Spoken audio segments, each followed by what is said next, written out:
Hi everyone, welcome to WP Pocket. In today's video, I will show you steps to add image icons to the navigation menu in WordPress. You need to download a plugin to start the process. So go to your dashboard, Plugins, click on the Add New. Then search for the WP menu icons. I will show you steps using WP menu icons plugin.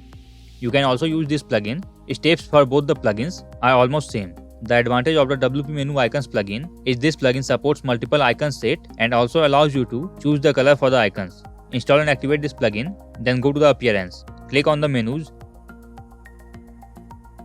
Now you can click on the plus sign to select the icon, and if you are using the second plugin, then you will see an icon option here. Now click on the plus sign to see the icons. Here you can select the icon of your choice, and to see the different sets of icons, close this window. Under the WP menu icons option, you will see 6 different icon sets. You can select any one and click save. I am going to select foundation icons.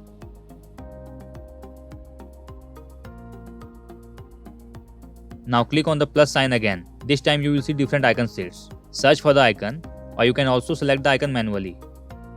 Select the icon, then from the right menu, you can customize the icon. You can select yes or no under the hide label option. If you will select yes, then it will hide the text and will show the icon only. Now you can select before or after position. Then you can select vertical alignment. Enter size of the icon.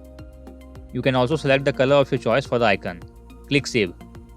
Then click save menu to save the changes. Now go back to your website and refresh the page. As you can see, the menu icon is working properly, but the size of the icon is big. So to change the size or to change any settings, go back to your dashboard, click on the plus sign again, change the size,